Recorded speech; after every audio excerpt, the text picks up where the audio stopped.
Shalom, Bapak Ibu Saudara sekalian, kembali kita akan beribadah bersama-sama. Kita akan mulai dan dengan hormat Bapak Jonathan akan berdoa. Terima kasih Bapak.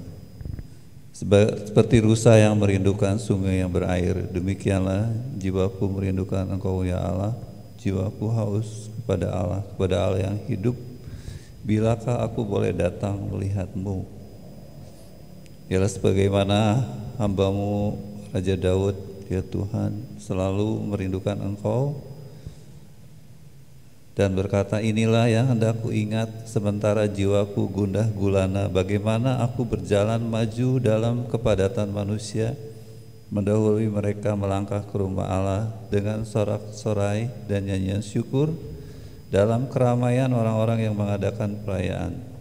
Mengapa engkau tertekan, hai jiwaku, dan gelisah di dalam diriku? Berharaplah kepada Allah, sebab aku akan bersyukur lagi kepadanya, penolongku dan Allahku. Kami juga ya Tuhan, kami mau mengingat bagaimana dulu ketika ibadah di gereja, kami begitu bersemangat untuk pergi, berangkat dari rumah kami masing-masing. Biarlah hari ini kami lebih lagi ketika kami bisa langsung bertemu dengan Engkau sekalipun di rumah kami masing-masing. Biarlah semangat kerinduan yang besar ya Tuhan yang datang dari jiwa yang haus dan dahaga akan Engkau menghiasi hati kami ya Tuhan. Kami percaya Engkau tidak akan pandang hina hati yang hancur, hati yang rindu, yang mengasihi Engkau. Sungguh Engkau berkenan. Kami mau ya Tuhan menyambut ibadah kami dengan penuh sukacita dan syukur, sebab Engkau sudah menebus hidup kami dari kesia-siaan dan dari lubang kubur. Terima kasih ya Bapa, kami serahkan ibadah sebentar ke dalam tangan-Mu. Engkau memberkati para hamba-hamba-Mu yang akan melayani pada pagi hari ini. Di dalam nama Tuhan Yesus Kristus. Amin. Amin. Saudara, genap 1 tahun di minggu ini COVID-19 2021 tahun yang lalu, di tanggal 15 Maret gereja-gereja mulai ditutup, ibadah-ibadah dikembalikan ke rumah masing-masing. Dan hari ini kita memperingati 1 tahun pandemi COVID ini. Saya ingat di tahun yang lalu 2020, Mazmur 91 ini menjadi ayat emas. Banyak orang mengklaim janji Tuhan bahwa engkau tidak perlu khawatir terhadap panah. Walaupun 1000 rebah di sisi kiri, 10.000 di sisi kanan. Padahal kalau orang bayar asuransi, klaim asuransi, dia harus bayar polisnya. Tuhan tidak pernah lupa dengan janjinya. Seolah-olah diingatkan bahwa kita akan mendapatkan janji Tuhan dengan mengklaim ayat-ayat berikut. Dan 1 tahun ini sudah kita lewati. Kita dengar dari berita ada banyak kesusahan. Berita yang terakhir mungkin yang banyaknya kasus bunuh diri di Jepang ya. Bukan karena kurang makan atau keadaan ekonomi, tapi merasa kesepian. Dan saya juga percaya bahwa berapa di antara kita yang mendapatkan bantuan langsung tunai yang dibagikan oleh pemerintah, rasanya mungkin di antara jemaat kita belum ada yang dapat ya. Tetapi hari ini kita akan bersyukur melihat bagaimana Tuhan memelihara hidup kita. Dia yang menghibur kita, Dia yang menolong kita, Dia yang mencukupkan kita lewati hari-hari pandemi ini. Hari ini kita akan bersama-sama membaca Mazmur 91 ini bukan sebagai klaim, tetapi sebagai rasa syukur kita. Karena kita sendiri memang telah melihat penyertaan Tuhan selama 1 tahun ini. Mari kita bersama-sama membacanya. Orang yang duduk dalam lindungan yang maha tinggi dan bermalam dalam naungan yang maha kuasa, akan berkata kepada Tuhan, tempat perlindunganku dan kubu pertahananku, Allahku yang kupercayai. Sungguh dialah yang telah dan akan melepaskan engkau dari jerat penangkap burung, dari penyakit sampar yang busuk. Dengan kepaknya ia telah dan akan menudungi engkau. Di bawah kepak sayapnya engkau akan berlindung. Kesetiaannya ialah perisai dan pagar tembok. Engkau tidak usah takut terhadap kedahsyatan malam, terhadap panah yang terbang di waktu siang, terhadap penyakit sampar yang berjalan di dalam gelap, terhadap penyakit menular yang mengamuk di waktu petang. Walaupun 1.000 orang rebah di sisimu dan 10.000 di sebelah kananmu, tetapi itu tidak akan menimpamu. Sebab Tuhan ialah tempat perlindunganmu, yang maha tinggi telah kau buat tempat perteduhanmu. Sungguh hatinya melekat kepadaku, maka aku akan meluputkannya. Aku akan membentenginya sebab ia mengenal namaku. Bila ia berseru kepadaku, aku akan menjawab. Aku akan menyertai dia dalam kesesakan. Aku akan meluputkannya dan memuliakannya.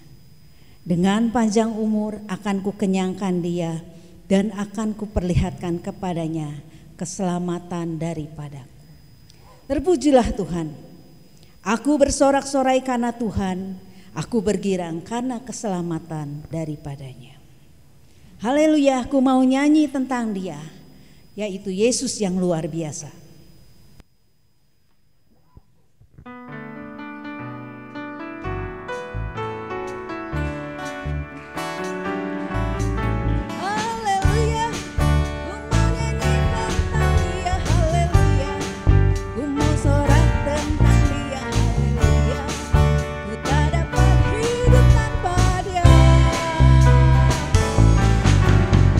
Padaku adalah ciptaan baru.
Kuatkan dan teguhkanlah hatimu. Jangan takut dan jangan gemetar karena mereka. Sebab Tuhan Allahmu, Dialah yang berjalan menyertai engkau. Ia tidak akan membiarkan engkau dan tidak akan meninggalkan engkau. Memang penglihatan itu masih menanti saatnya, tetapi ia bersegera menuju kesudahannya dengan tidak menipu. Apabila berlambat-lambat, nantikanlah itu, sebab itu sungguh-sungguh akan datang dan tidak akan bertanggung. Dan orang benar itu akan hidup oleh percayanya. Mari saudara-saudara, jadilah kuat oleh kasih karunia di dalam Kristus Yesus. Roh-Mu yang hidup penuhiku, mengalir dalamku, jiwaku tenang bersamamu. Kubuka hati untuk jamahan-Mu, berserah penuh kepadamu. Dalam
Engkau Tuhan tidak menyayangkan anak-Mu sendiri yang tunggal.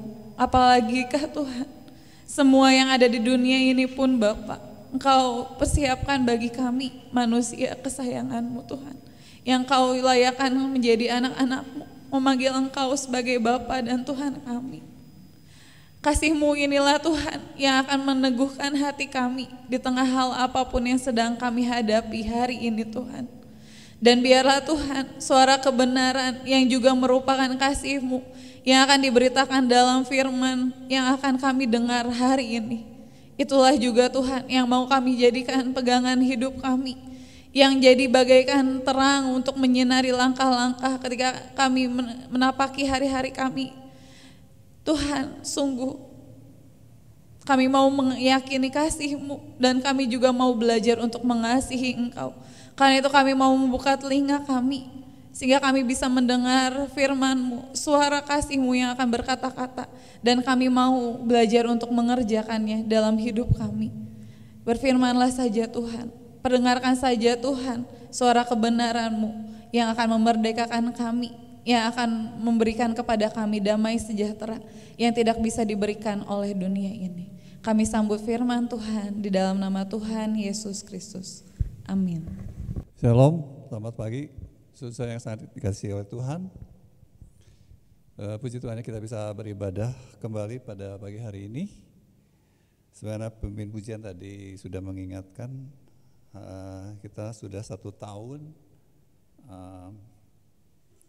ada di bawah pandemi COVID ya, COVID-19, tepatnya tanggal 2 Maret kemarin. Dan tentunya pertanyaannya adalah kita belajar apa ya? Setahun dan masih belum selesai ya. Hari ini firman Tuhan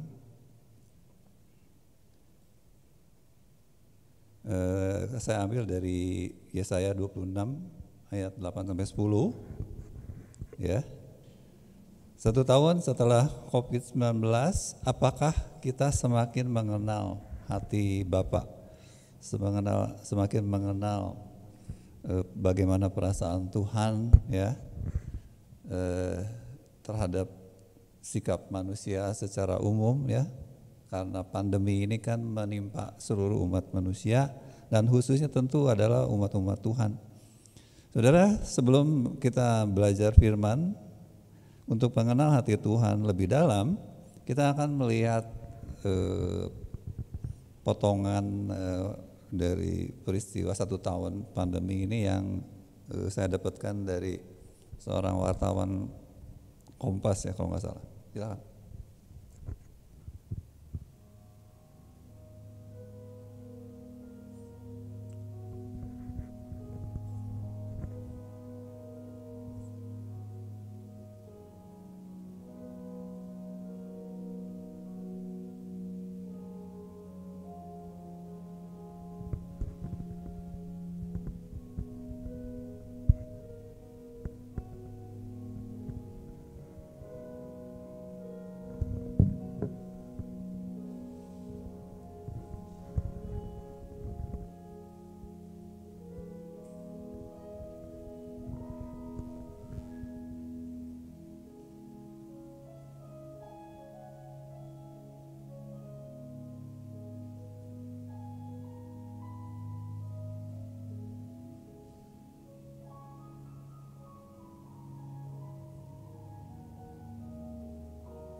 Oke, saudara, tentu tidak sulit untuk mengingatnya bagaimana 1 tahun yang lalu kita tiba-tiba harus membatalkan ibadah di hari Minggu ya, secara dengan pergumulan ya.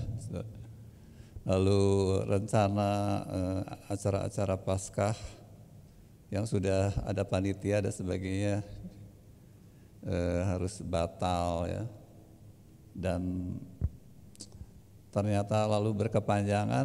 Natal juga nggak bisa ya, Natalan, dan sekarang sudah 1 tahun. Saudara, mungkin seperti kebanyakan orang yang saya dengar ya, bagaimana perasaannya sekarang sudah 1 tahun. Kebanyakan sih ya udah capek, udah pengen balik lagi ke kondisi sebelum pandemi. Masih yakin bisa kembali ya, dan berharap seperti itu. Jadi seolah-olah pandemi ini memang semata-mata hanya sebuah malapetaka biasa. Nah, tetapi bagi kita yang mengerti bahwa di balik segala peristiwa besar itu ada maksud Tuhan, tentu kita tidak bisa begitu saja menyimpulkan seperti itu, saudara. Ya, kita justru harus mengerti apa sebenarnya yang Tuhan sedang ajarkan, apa sebenarnya yang Tuhan sedang nyatakan kepada dunia dan kepada kita ya. Karena itu kita akan mencari jawabannya dalam firman Tuhan supaya kita semakin mengenal maksud Tuhan di dalam setiap peristiwa ya. Kita akan membaca Yesaya 26 ayat 8 sampai 10, kita akan baca sama-sama. Sudah siap sudah? 1, 2, 3. Ya Tuhan, kami juga menanti-nantikan saatnya Engkau menjalankan penghakiman.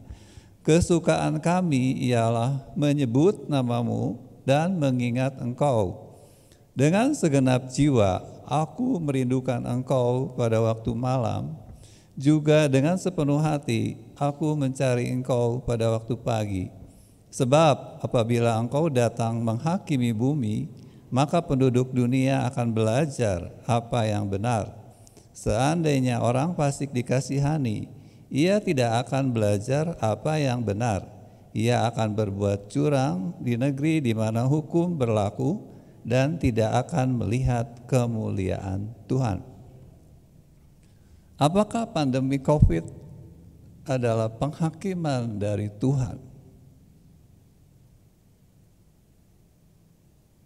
Apakah 1 tahun ini kita sedang dihakimi oleh Tuhan? Nah, mungkin kalau saudara mendengar kata penghakiman itu bisa 2 macam ya kesannya, suatu penghukuman ya, sesuatu yang negatif, atau kita memandang sisi positif. Penghakiman itu sangat penting, saudara. Kalau di sebuah negara tidak ada lembaga kehakiman, tidak ada hukum yang ditegakkan dengan sanksi-sanksi ya, di mana orang-orang yang melanggar dihukum, maka apa yang akan terjadi, saudara? Ya, akan terjadi chaos ya, dan wibawa pemerintah tidak dapat bekerja dengan baik. Dan kita tahu bahwa sejak zaman dulu, bahkan di waktu Musa di padang gurun, saudara, itu adalah kebutuhan yang pokok, adanya seorang yang bisa menghakimi, yang bisa menyelesaikan kasus-kasus di mana ada 2 orang atau lebih yang bersengketa dan membutuhkan suatu keputusan dari pihak yang lebih tinggi untuk menentukan siapa yang salah dan siapa yang benar. Sehingga Musa sampai dinasihati oleh mertuanya, kamu kalau kayak begini dari pagi sampai sore terus menghakimi umat Tuhan, kan gitu ya saudara ya. Karena sangat banyak kasus yang selalu terjadi di antara manusia. Jadi manusia itu sulit sekali menyelesaikan masalahnya, harus dibantu. Ini saudara yang harus kita mengerti, manusia itu begitu lemah ya di dalam menentukan siapa benar siapa salah, sehingga tidak bisa diselesaikan secara damai seringkali. Itu udah biasa dari dulu ya. Sehingga membutuhkan otoritas yang lebih tinggi. Nah, dan otoritas yang paling tinggi itu adalah Tuhan. Jadi saudara, penghakiman itu sangat penting. Lalu saudara mungkin berkata, tapi kan ada firman-Nya tidak boleh menghakimi. Yang boleh mungkin menegur, menasehati. Nah saudara, bisakah saudara menegur tanpa menghakimi dulu? Untuk saudara menegur seseorang itu bersalah, saudara harus memutuskan bahwa dia bersalah dulu, benar nggak? Nah itu menghakimi sebetulnya, nggak ada beda. Jadi sebenarnya jangan ayatnya jangan cuma diambil, janganlah kamu menghakimi supaya kamu tidak dihakimi. Ada ayat yang lain, hakimilah dengan adil. Sebab di dalam hidup kita harus selalu memutuskan, ini benar apa salah? Saya benar apa salah? Kalau kita tidak pernah bisa tahu, udahlah kita mah nggak mau menghakimi, terserah aja orang mau melakukan apa saja. Wah saudara kacau ya. Lalu kita tidak bisa mengambil sikap tegas. Nah kalau saudara duduk di pemerintahan seperti itu, maka saudara tidak mempunyai wibawa. Sebab manusia yang berdosa ini cenderung ingin selalu merasa benar sendiri ya, bahkan setelah ada hukum sekalipun. Nah kalau kita melihat firman Tuhan hari ini mengenai penghakiman Tuhan, di sini bahkan kita harus seperti penulis ini ya, kami juga menanti-nantikan saatnya engkau menjalankan penghakiman. Kenapa saudara? Sebab manusia dalam tingkat tertentu itu sudah tidak bisa menyelesaikan masalah-masalah ketika ketidakadilan ya, ketika ada tiran-tiran ya, kesewenangan dari pihak-pihak yang mayoritas misalnya, maka hanya Tuhan yang bisa menyelesaikan. Dan hanya Tuhan yang bisa menghakimi bumi dengan benar. Di sini kita melihat suatu sikap atau pandangan positif. Kenapa kita menantikan Tuhan menjalankan penghakiman atas bumi? Sebab kalau Tuhan menghakimi, maka penduduk dunia akan belajar apa yang benar. Ini adalah suatu pengajaran ya saudara. Suatu prinsip bahwa penghakiman dari Tuhan itu penting sekali. Supaya apa? Supaya dunia itu dikoreksi, saudara. Benar nggak, saudara? Dan, penghakiman Tuhan kira-kira seperti apa ya? Ayat 10, saudara. Yang namanya penghakiman itu tentu bukan pengampunan, bukan dimaafkan dan sebagainya. Penghakiman, suatu tindakan tegas, ya, suatu pernyataan yang jelas mengenai sebuah kesalahan bahwa itu salah, ya, dan harus ada tindakan selanjutnya, yaitu misalnya sanksi atau apa, ya. Nah, karena itu sebuah penghakiman membutuhkan ayat 10 untuk tidak dikasihani. Jadi kesalahan itu sudah pada tingkat tertentu, kesalahan itu sudah tidak boleh lagi ditolerir, tetapi harus dinyatakan sebagai sebuah kesalahan, dan lalu yang bersalah harus mendapatkan sanksi, yang bersalah harus mengaku kesalahannya dan mempertanggungjawabkan perbuatannya. Bahkan lebih mulia lagi ya saudara, penghakiman Tuhan ini diharapkan tentunya akan terus terjadi atas dunia ini supaya orang-orang bisa patuh kepada hukum. Ya, hukum selalu ada, tetapi tidak selalu dipatuhi kalau tidak dibantu oleh Tuhan yang campur tangan. Dan yang terakhir adalah supaya manusia bisa melihat kemuliaan Tuhan. Nah saudara, kalau penghakiman Tuhan itu begitu positifnya, apakah itu lalu kita menganggap masih sesuatu yang buruk? Tentu justru kita harus mempunyai perspektif baru, mempunyai cara pandang baru mengenai penghakiman. Kita harus menjadi orang-orang yang menanti-nantikan saatnya Tuhan menghakimi. Nah, kalau kita berharap Tuhan menghakimi, ada ayat lain mengatakan yang akan dihakimi lebih dulu siapa? Rumah Allah, umat Tuhan. Kalau saudara ingin keadilan, kebenaran ditegakkan, saudara, maka saudara yang akan dituntut lebih dahulu menegakkan keadilan dan kebenaran. Jadi ketika kita berharap Tuhan selalu turun tangan atas segala keberdosaan manusia, kejahatan manusia di bumi, maka kita harus sadar bahwa oke, kamu sendiri bagaimana gitu ya. Apakah kamu sudah menghakimi dirimu? Apakah engkau siap untuk dihakimi Tuhan juga sebagai pihak yang nomor satu akan dihakimi?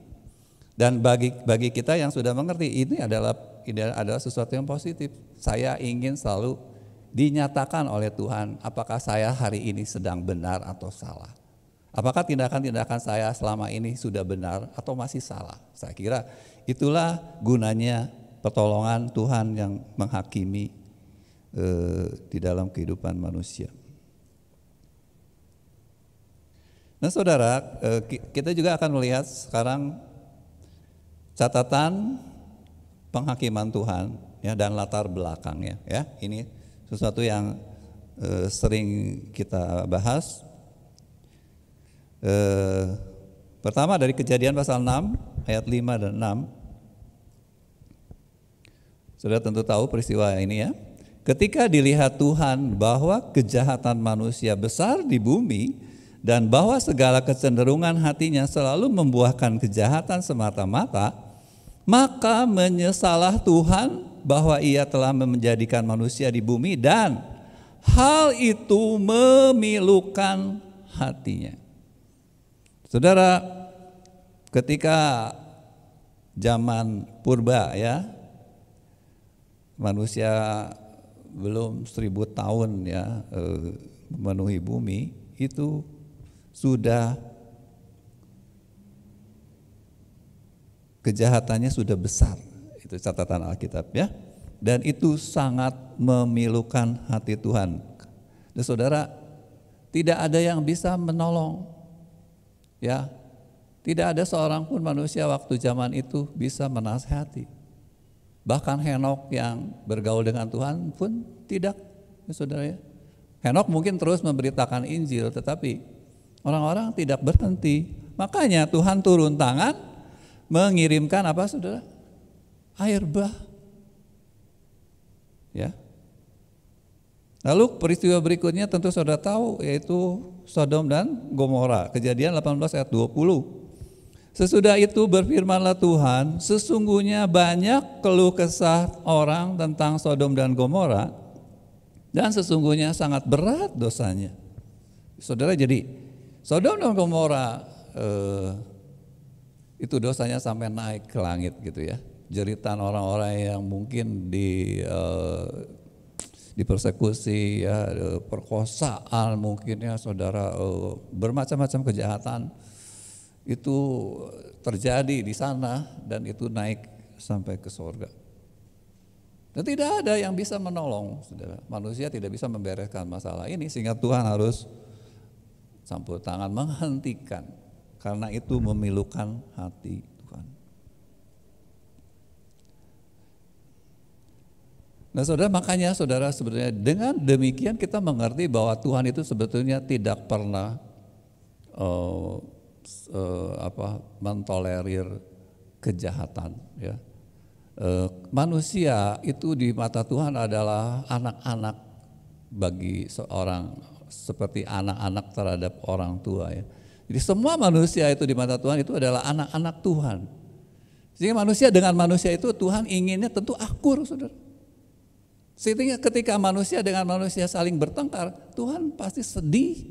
Bayangkan kalau orang tua tuh ngelihat anak-anaknya ribut gitu ya, apalagi saling bacok, waduh, udahlah ya, udah mungkin jantungnya jadi gitu kalau orang tua. Nah Tuhan juga sama saudara. Jadi jangan berharap kalau kita ribut lalu kita ngadu sama Tuhan lalu Tuhan akan membela. Tidak saudara, Tuhan itu tidak senang kalau kita itu menyalahkan orang lain dan lalu membenarkan diri sendiri lalu kita ingin orang lain dihukum gitu ya. Tetapi memang akhirnya Tuhan harus menyatakan siapa yang benar dan salah. Karena nggak bisa kalau ya sudah kalian jangan ribut gitu ya. Orang tua kan sudah gitu, jangan ribut dong, kalian harus akur. Tapi masalahnya nggak diselesaikan, dia nggak bisa saudara. Karena memang ada ketidakadilan di sana, ada kesenangan, ya. Seperti kita sudah belajar di minggu-minggu lalu. Lalu saudara, yang berikutnya juga yang perlu kita perhatikan itu adalah peran umat Tuhan, ya. Peran umat Tuhan ini sangat penting untuk membantu di dunia ini kebenaran dan keadilan ditegakkan.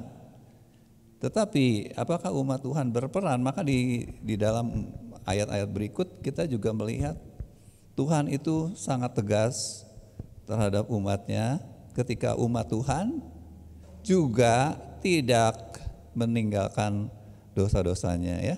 Kita akan membaca bersama-sama Ulangan 28 ayat 58 sampai 62, ya. Mari kita baca sama-sama. 1, 2, 3.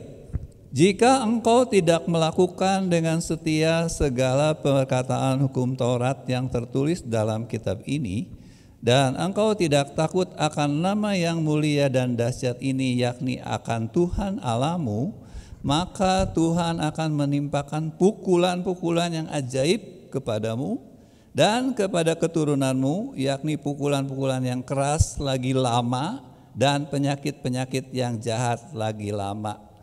Covid masuk sini nggak saudara? Kategorinya, ya. Keras, jahat karena membunuh banyak orang dan lama, saudara, ya, udah setahun mau meres. Ayat 60 sampai 62. 1, 2, 3. Ia akan mendatangkan pula segala wabah Mesir yang kau takuti itu kepadamu, sehingga semuanya itu melekat kepadamu. Juga berbagai-bagai penyakit dan pukulan yang tidak tertulis dalam kitab Taurat ini, ya. Covid nggak ada, ya, tidak tertulis, masuk kategori ini. Akan ditimbalkan Tuhan menimpa engkau sampai engkau punah, saudara. 62. Daripada kamu hanya sedikit orang yang tertinggal, padahal kamu dahulu seperti bintang-bintang di langit banyaknya, karena engkau tidak mendengarkan suara Tuhan Allahmu. Penghakiman itu sangat penting, tindakan tegas dari Tuhan untuk menyatakan termasuk umat Tuhan. Ketika umat Tuhan bersalah, ya tidak setia lagi, kita bisa belajar banyak deh dari bangsa Israel. Tuhan itu tidak pakai kasihan, saudara. Benar-benar tega loh, ya. Dan ini kita perlu mengerti. Kalau tidak ada seperti ini, cilaka, saudara, ya. Lalu mungkin saudara, ini kan zaman dulu, zaman Taurat. Sekarang kan zaman anugerah sudah tidak berlaku. Benar, tidak berlaku, saudara. Saudara boleh aja ngomong begitu, tapi kalau saya sih melihat tidak. Saudara, hukum Taurat itu bukan berarti ditiadakan, saudara. Hukum Taurat itu adalah mengenai apa yang benar dan salah. Yang ditiadakan itu adalah keselamatan berdasarkan hukum Taurat. Itu memang tidak pernah berlaku sebetulnya dari dulu juga. Jadi jangan salah memahami tentang ayat-ayat di perjanjian lama seolah-olah ada yang sudah dibuang, ada yang tidak perlu kita lakukan, yaitu ritual-ritual ibadah menurut aturan kemah suci, karena sudah digantikan, karena itu adalah bayangan dari korban Kristus, ya, itu kita tidak perlu lakukan, betul. Tetapi hukum-hukum menilai-nilai, ya, mengenai benar salah termasuk kesetiaan kita kepada Tuhan itu clear, saudara, berlaku tetap. Sanksi itu tetap ada. Dan tujuannya itu bukan untuk, saya kira samalah hukum di dunia juga sama. Buat apa sih ada hukum? Ya karena memang manusia itu harus diperlakukan seperti itu, harus ada sikap tegas supaya manusia itu mau tunduk dan tidak melakukan kejahatan. Ya kan pemerintah itu makanya dipilih oleh Tuhan sebagai wakil Tuhan. Jadi saudara, ini bukan hal-hal yang boleh kita abaikan, saudara. Nih, ya, Nah, di sini sangat jelas bahwa apa yang akan menjadi tanda bahwa Tuhan sedang menghakimi suatu umat itu adalah yang paling nyata di sini adalah penyakit. Makanya sekarang COVID-19 ini jelas-jelas penyakit dan itu masuk di kategori yang ada di ayat-ayat ini. Oke, nggak ada COVID, nggak pernah ditulis di Alkitab. Ya ada di ayat 61, iya termasuk penyakit yang tidak tertulis. Ya, penyakit yang lama dan jahat. Saudara, COVID ini jahat banget ya. Sampai kita itu benar-benar harus menjaga diri luar biasa. Luar biasa penyakitnya. Dan ini adalah jelas-jelas memenuhi kriteria mengenai ada hukuman, ada penghakiman karena ada umat Tuhan ataupun manusia secara umum melakukan kejahatankah, lalu umat Tuhan sudah tidak lagi melakukan dengan setia perintah-perintah Tuhan. Oke? Nah, mungkin saudara masih benar gitu. Hari ini Tuhan masih seperti ini. Saya mau mau bagikan mengenai satu kelompok negara yang mengalami ya. Saya memang tidak berhak untuk menghakimi, menilai karena saya tidak tahu banyak ya tentang kelompok negara ini, tetapi kita melihat tanda-tanda bahwa apa yang Tuhan sudah peringatkan di Ulangan 28 tadi itu valid, saudara, terjadi. Sebetulnya kita sudah melihat bangsa Israel mengalami ya, bagaimana bangsa Israel itu ngalamin semuanya. Sampai nggak punya negara, sampai nggak jelas gitu ya. Jumlahnya juga sangat berkurang, sangat banyak. Di Jerman ditawan oleh Hitler, dibantai 6 juta orang gitu. Sampai habis kan, hampir punah. Tapi ini ada yang lain yang saya temukan ya. Yaitu mengenai negara Eropa. Saudara, Eropa adalah negara-negara yang sangat banyak mengirim penginjil di abad ke-16 sampai abad 19 ya. Itu sangat berjasa di dalam pemberitaan Injil. Mereka itu menjadi jaya, menjadi negara yang makmur ya. Benar-benar diberkati Tuhan di masa-masa itu. Tetapi saudara, sekarang seperti apa? Kita akan lihat searching saya di internet ya. Berikut ini. Ya, mayoritas generasi milenial di negara Eropa hari ini, generasi milenial ya, itu mengaku tidak punya agama.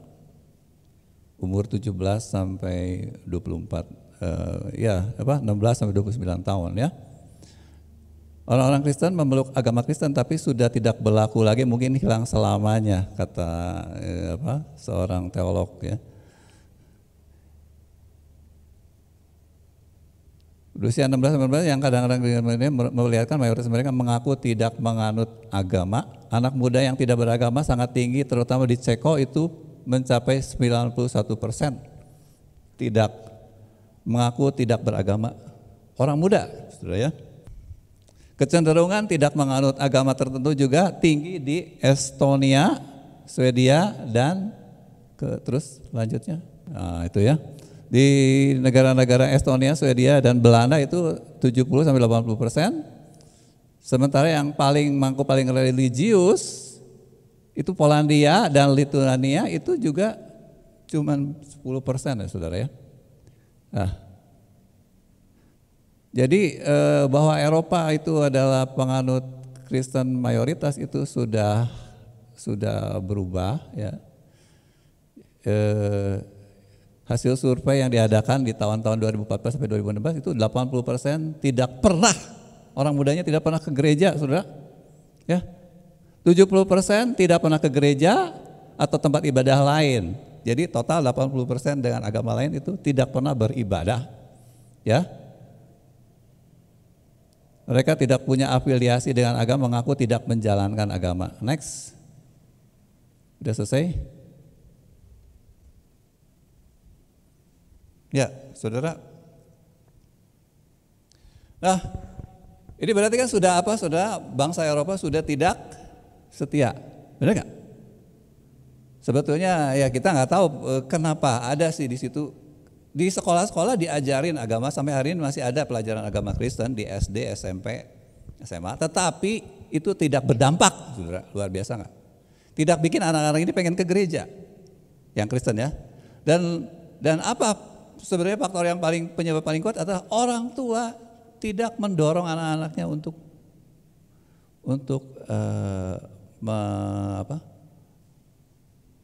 mementingkan ibadah. Orang tua sudah tidak mungkin tidak berdaya atau entah apa ya saudara. Nah lalu dampaknya apa? Tadi Tuhan bilang kalau tidak setia Tuhan akan mengirim pukulan-pukulan, penyakit-penyakit dan sebagainya. Apa yang terjadi saudara hari ini? Bukan hari ini sebetulnya. Sudah 10 tahun terakhir ekonomi Eropa itu cuman 0,6%. Di Jerman itu yang sekarang ini yang paling mending itu Jerman, saudara. Kemarin di pandemi itu tetap saja anjloknya sangat besar, 5% ya. Jerman yang paling mending itu minus 5%. Tetapi sebetulnya di tahun 2019 itu Jerman itu cuma 0,6%. Sementara Indonesia itu pertumbuhan ekonomi 5,2% kalau nggak salah, atau 5,5%. Jauh banget ketinggalannya. Eropa tuh udah miskin banget sudah.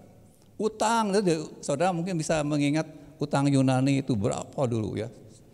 Dan itu karena Uni Eropa itu ditanggung barang-barang itu saling membebani. Utang itu banyak sekali ya, Spanyol, Itali itu semua pada bangkrut sekarang. Oke? Lalu Tuhan bilang Tuhan akan terus memukul dan bahkan sampai jumlahnya semakin habis. Apa yang terjadi saudara dengan populasi orang muda Eropa berikutnya? Ya, populasi orang muda Jerman 15 sampai 24 tahun turun dari tahun ke tahun ya. Sekarang tinggal 10% dari total. Jadi sisanya itu udah tua semua. Yang mudanya tinggal 10%, bayangin. Sebentar lagi yang tua-tuanya meninggal, jumlah penduduknya udah tinggal dikit. Yang banyak apa saudara? Imigran, Muslim ya, dari Afrika, dari Asia, dan makanya Eropa sebentar lagi akan berubah menjadi mayoritas Muslim. Saudara mirip nggak dengan Israel? Dan Ulangan 28 ini terjadi nggak terjadi? Saudara mungkin kita tidak percaya, itu bukan nggak ada hubungannya dengan iman kepada Tuhan. Terserah saudara. Tapi bagi kita yang percaya Tuhan, Tuhan itu tidak pernah tinggal diam, Tuhan itu peduli, Tuhan itu bertindak. Saudara, kita jangan menganggap Tuhan itu nggak ada kerjaan ya. Tuhan itu sangat bertanggung jawab. Kalau Tuhan udah memperingatkan, Dia akan menegakkan. Jadi, nah ini buat apa sih kita belajar seperti ini? Ini COVID, ini setahun, saudara ngerti enggak gitu? Saya sendiri, Tuhan jangan sampai saya bodoh. Lalu kita menganggap, Tuhan, lalu kita cuma sibuk, terus aja kita tuh meminta sesuatu yang bertentangan dengan yang Tuhan sedang kerjakan gitu. Tuhan sedang menghakimi, sedang mendisiplin, lalu kita malah minta hadiah, kita minta dibebaskan dari hukuman karena tidak kuat misalnya. Mending karena saudara ngerti lagi dihukum. Ini mah nggak ngerti lagi dihukum juga.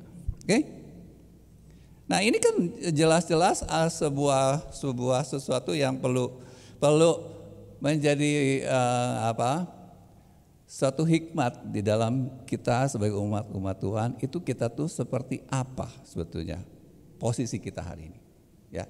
Jangan-jangan kita juga seperti orang-orang bangsa Eropa juga. Nah, kalau kita tidak bertobat, ya kan? Apa yang akan terjadi? Oke? Nah, oke, saudara. Ya, sekarang gimana dong bangsa Eropa? Atau punah sebentar lagi? Iya. Kalau mereka tidak bertobat, mungkin tidak ada yang menolong, tidak ada yang menginjili. Nah, makanya Tuhan turun tangan ini COVID ini ya. Tetapi apakah ini akan cukup untuk menyadarkan mereka? Belum tentu. Nah, kita juga bisa belajar dari kitab Wahyu bahwa yang namanya manusia itu keras kepalanya, bandelnya kayak apa. Oke? Kita akan baca Wahyu 16 ayat 7 sampai 11 ya. 1, 2, 3. Dan aku mendengar mezbah itu berkata, ya Tuhan Allah yang Maha Kuasa, benar dan adil segala penghakiman-Mu. Dan malaikat yang keempat menumpahkan cawannya ke atas matahari, dan kepadanya diberi kuasa untuk menghanguskan manusia dengan api. Ini penghakiman yang sangat ya, saudara bayangkan, sangat tegas. Dan manusia dihanguskan oleh panas api yang dahsyat, dan mereka menghujat nama Allah yang berkuasa atas malapetaka itu, dan mereka tidak bertobat untuk memuliakan Dia. Jadi saudara, yang namanya manusia itu tidak gampang disadarkan. Oke, lanjut. Dan malaikat yang kelima menumpahkan cawannya ke atas tahta binatang itu, dan kerajaannya menjadi gelap, dan mereka menggigit lidah mereka karena kesakitan, dan mereka menghujat Allah yang di sorga karena kesakitan dan karena bisul mereka, tetapi mereka tidak bertobat dari perbuatan-perbuatan mereka. Saudara, jadi kalau dengan pandemi juga tidak berhasil, mungkin Tuhan akan kasih yang lebih keras. Ya, Tuhan itu tidak akan menyerah, tetapi apakah manusia menghargai ya, melihatnya sebagai anugerah. Ini juga menjadi pelajaran bagi kita supaya kita tuh mudah dan peka karena kita mengerti maksud Tuhan di dalam setiap peristiwa, saudara. Oke? Nah, saudara, yang berikutnya adalah juga satu sisi yang harus kita perhatikan mengenai sikap Tuhan, mengenai hati Allah. Jadi ingat, Tuhan memang baik, penuh kasih, penuh kemurahan, ya. Dia mengampuni dosa. Iya. Dia melupakan dosa-dosa yang kita akui sejauh langit dari bumi, sejauh timur dari barat. Iya. Tetapi Tuhan tidak pernah bertoleransi terhadap ketidakmauan umat Tuhan bertobat. Orang kalau tidak mau bertobat itu beda, saudara, urusannya beda. Oke?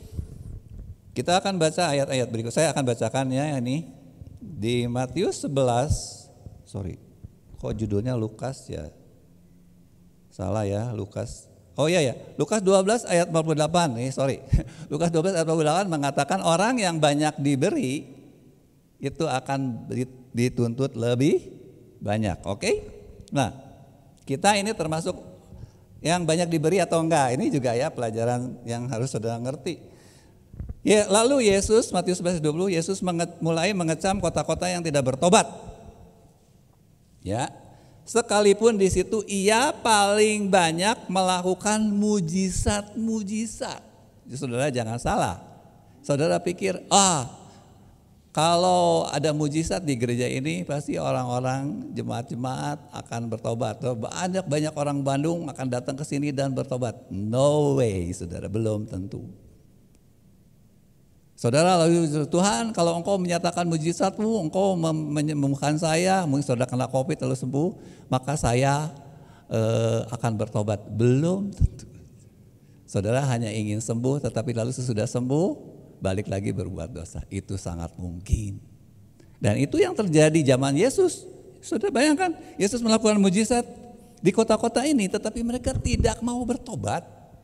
Oke?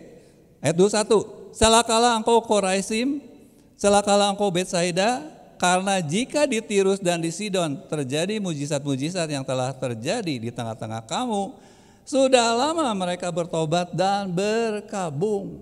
Baru-baru bertobat, berkabung juga enggak, saudara.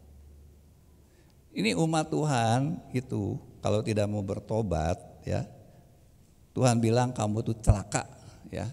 Kamu tuh lebih jelek dari orang-orang di luar sana yang tidak melihat mujizat. Mereka jauh lebih baik. Tirus dan Sidon itu bangsa lain, saudara.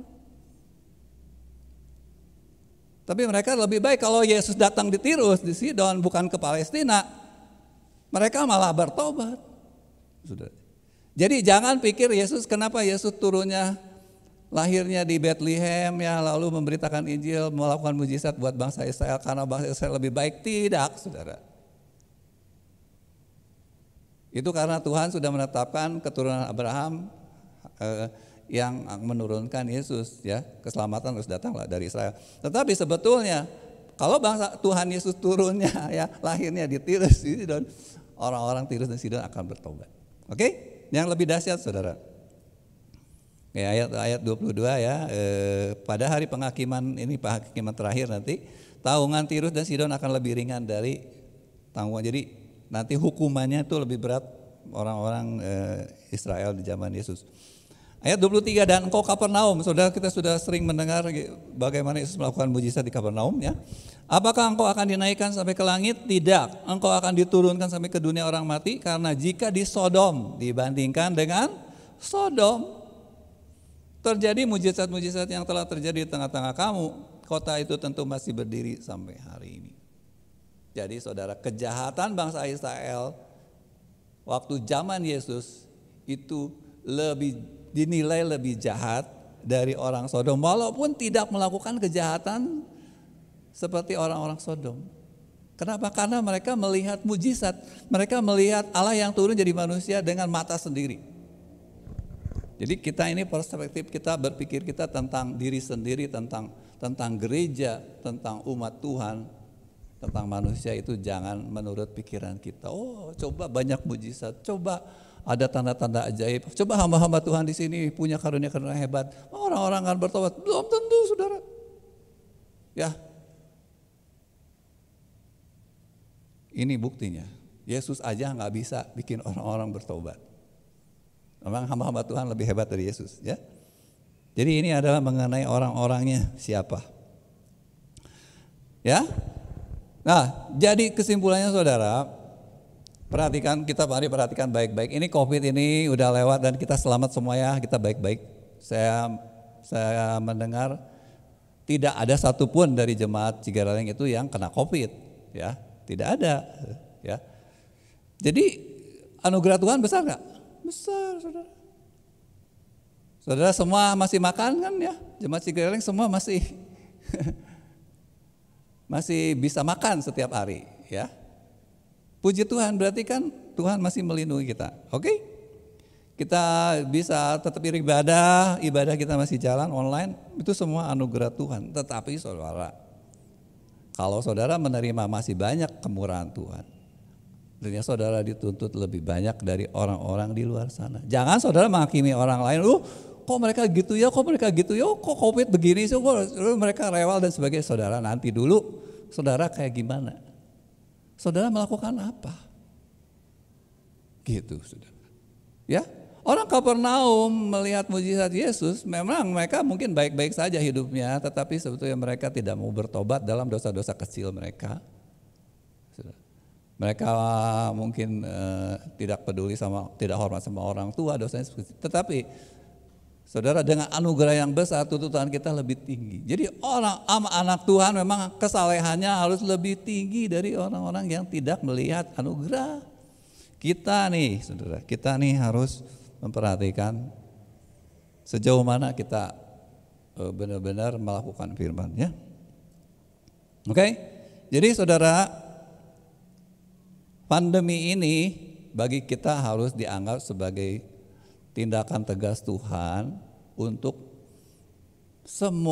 membuka hati kita, melihat diri sendiri dan membersihkan diri. Oke? Nah, mengoreksi diri. Mengoreksi hal-hal yang tidak bisa dikoreksi oleh orang lain selama ini. Termasuk oleh gereja, ya, oleh orang serumah, saudara tidak bisa dikoreksi. Nah, pandemi ini Tuhan kirim supaya saudara tertolong. Tetapi apakah saudara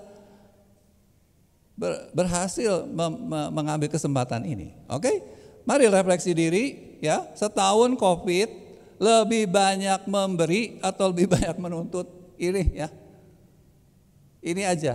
Karena kita nggak mau seperti orang-orang Kapernaum, kan? dan nanti saudara dihakimi lebih berat. Oke? Setelah setahun kita mengalami pandemi, apakah hari ini saudara bisa lebih banyak bersyukur atau malah lebih banyak mengeluh? Oke? Ini udah sering dibahas ya. Lebih banyak minta, doanya minta terus ya, atau lebih banyak memberi, doa syafaat ya, mendoakan orang lain dan sebagainya. Anak-anak kepada orang tua itu tetap mintanya lebih banyak atau lebih memikirkan orang tua lagi susah nih ya, COVID gini ya, cari duit susah ya, enggak kerjaan susah, anak-anak seperti apa? Lebih banyak berbelas kasih atau malah makin egois, makin pelit karena mikirin aduh gimana ya nanti kalau makin susah ekonomi, saudara lebih memikirkan diri sendiri.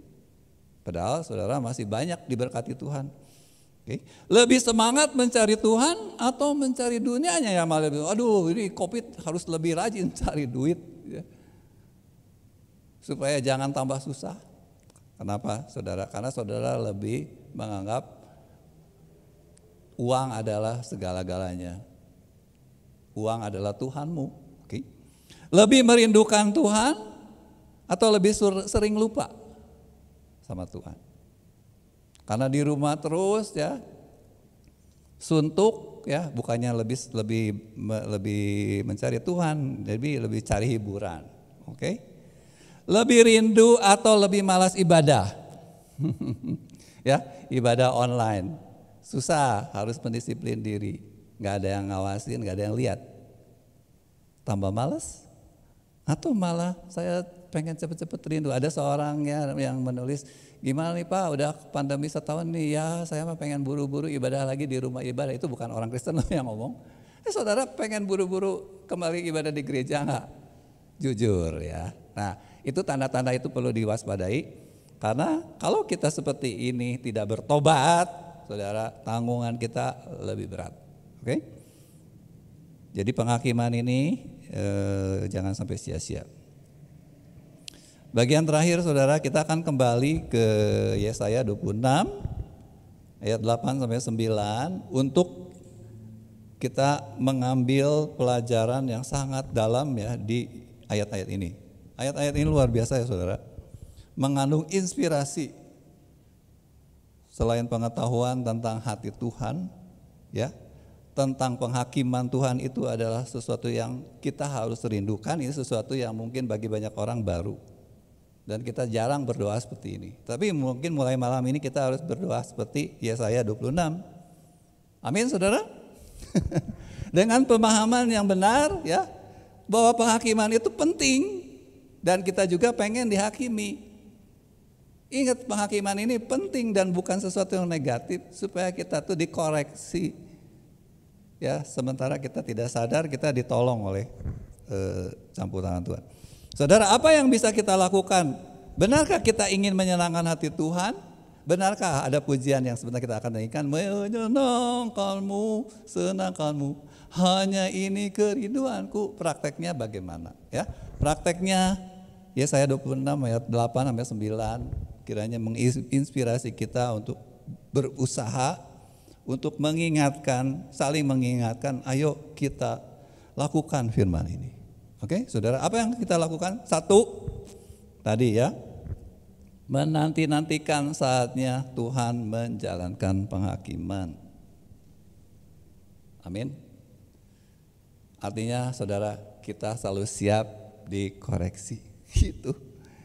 Karena dengan saya mau dikoreksi, saya membantu dunia untuk dikoreksi oleh Tuhan dan membantu orang-orang untuk mengerti koreksi dari Tuhan. Itulah saudara jadi terang kepada dunia. Oke. Yang kedua adalah kiranya ini menjadi suatu kenyataan yang murni dari hati, yaitu kesukaan kami ialah menyebut namamu. Oke. Artinya ada cinta yang besar kepada Tuhan. Ada kerinduan, rasa haus yang besar. Kegemaran kita karena kita tahu Tuhan itu begitu nyata dan peran Tuhan itu begitu penting dalam hidup kita. Kita benar-benar merindukan Tuhan itu benar-benar mendapat keleluasaan untuk bertindak dalam hidup kita, saudara. Jadi kita selalu ingin menyebut nama Tuhan. Itu adalah kesukaan, menyebut nama Tuhan, memanggil nama Tuhan. Bukan hanya dalam doa, saudara, dalam puji-pujian, dalam percakapan-percakapan, dan mengingat Engkau. Ya. Karena hanya dengan mengingat Tuhanlah kita tertolong dari jatuh dalam dosa-dosa. Yang ketiga adalah dengan segenap jiwa aku merindukan Engkau pada waktu malam. Dengan segenap jiwa, saudara, merindukan Tuhan pada waktu malam. Ketika saudara mengakhiri hari, ya, saudara, yang ingin saudara lakukan, yang saudara tunggu-tunggu sepanjang hari adalah saya pengen ketemu Tuhan. Saya harus bekerja, ya, saya harus sibuk dengan dunia ini, dan itu tidak menyenangkan. Yang menyenangkan adalah saya bisa bertemu dengan Tuhan, di hadirat Tuhan. Sehingga saudara merindukan malam saat saudara berhenti dari pekerjaan. Itu adalah saat yang terindah, karena kita bisa punya waktu menyendiri dengan Tuhan. Juga dengan sepenuh hati aku mencari Engkau pada waktu pagi. Kenapa, saudara? Karena kita harus meninggalkan persekutuan dengan Tuhan dan harus sibuk dengan dunia ini. Kita butuh bertemu dengan Tuhan, mendapat kekuatan, mendapat support dari Tuhan. Makanya kita selalu datang pagi hari, saudara. Yang keempat adalah kita merindukan ini. Sebab apabila Engkau datang menghakimi bumi, maka penduduk dunia akan belajar apa yang benar.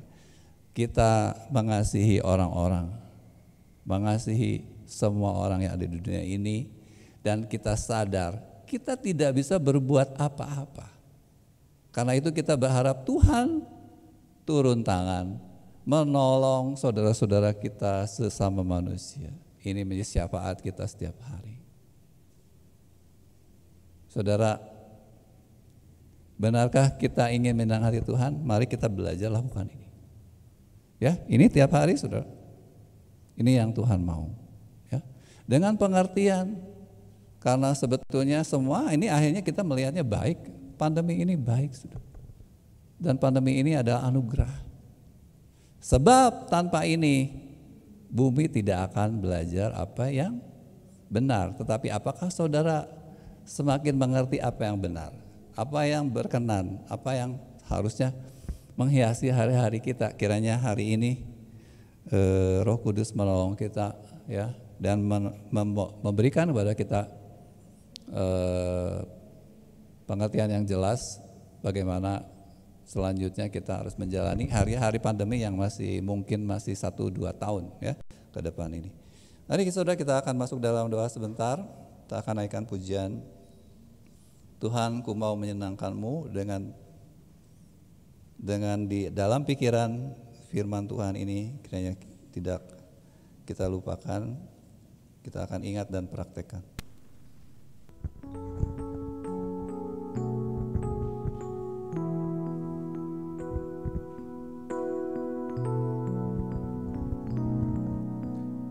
Tuhan, ku mau menyenangkanmu. Tuhan, bentuklah hati ini jadi bejana untuk hormat-Mu, cemerlang bagai emas murni. Tuhan, ku serahkan hidupku, semua ku berikan padamu. Kuduskan hingga tulus selalu, agar aku menyenangkanmu,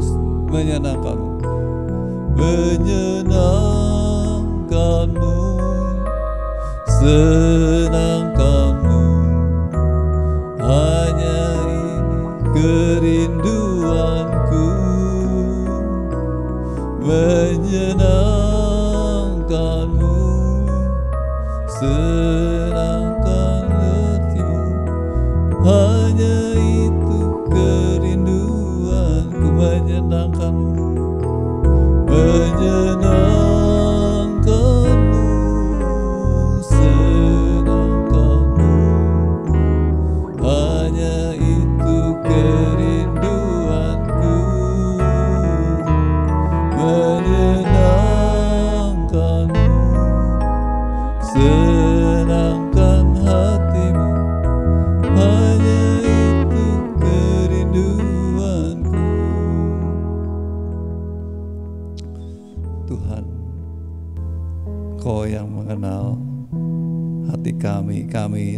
sebetulnya mungkin saat ini menyanyi dengan mulut terkatup, karena kami menyadari, ya Tuhan, kami belum sungguh-sungguh ingin menyenangkan-Mu.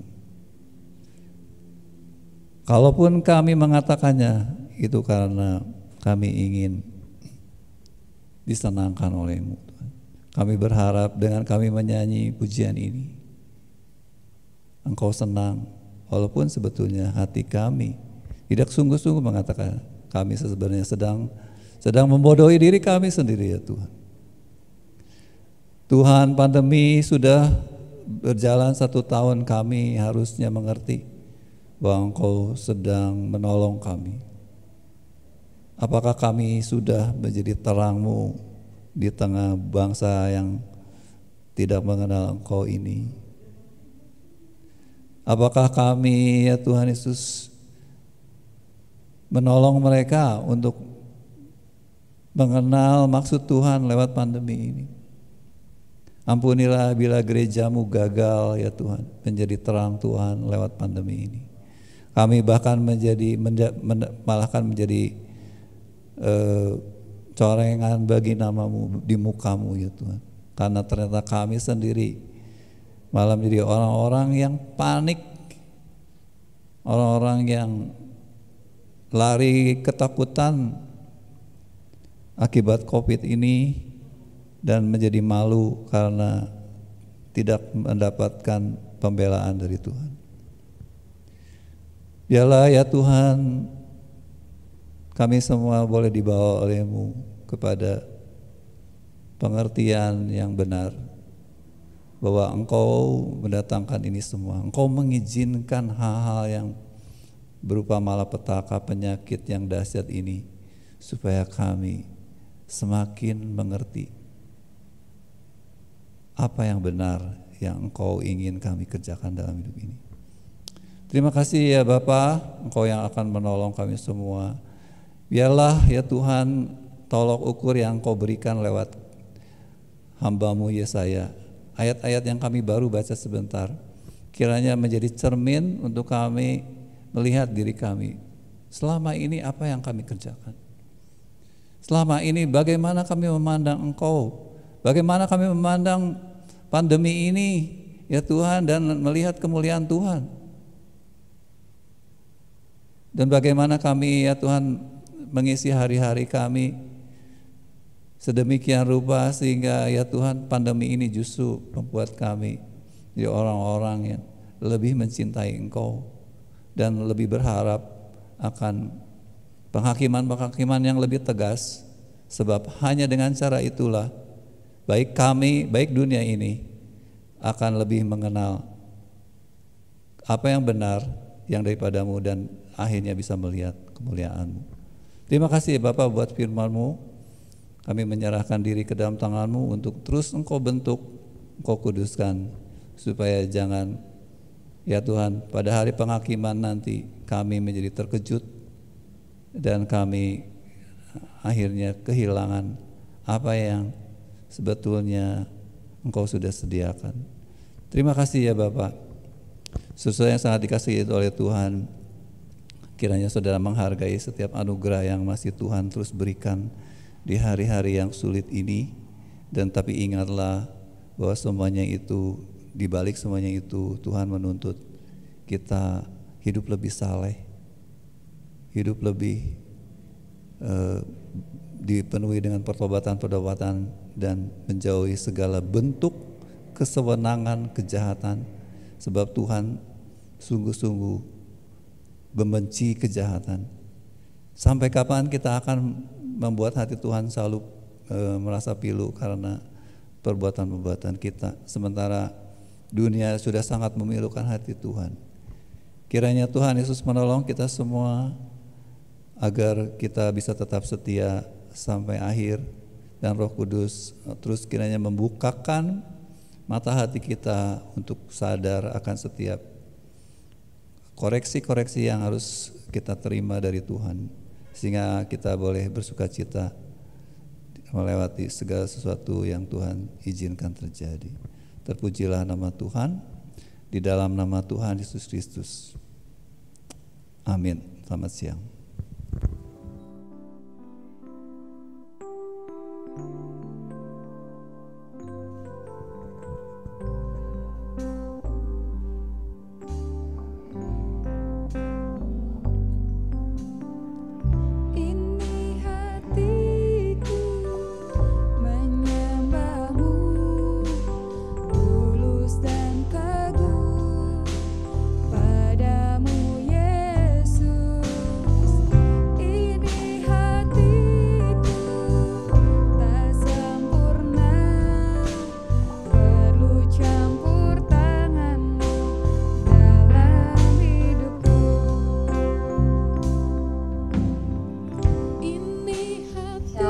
Saudara-saudaraku yang terkasih dalam Tuhan, khususnya untuk Jemaat GPDI Cigeralan Bandung. Ketika hari ini saya berkata-kata kepada saudara sekalian, mungkin saya sudah menjalani proses pendidikan di sekolah Alkitab. Karena itu, walaupun memang sudah setahun lamanya kita tidak bertemu, tapi kalau misalnya nanti ada ya saudara-saudara yang ternyata baru dengar kabarnya, tapi saya akan beritahukan hari ini kalau memang untuk beberapa bulan lamanya saya tidak akan ada di Bandung dan akan menempuh pendidikan. Karena itu mohon dukungan doa dari saudara-saudara sekalian supaya nanti suatu hari kita akan bisa bertemu kembali dalam kasih Tuhan, dengan ketika saya sudah menjadi pribadi yang lebih lagi dibentuk, dibenarkan oleh Tuhan. Sampai bertemu kembali saudara-saudara sekalian, walaupun kita berjauhan tapi Tuhan tetap mempersatukan kita dalam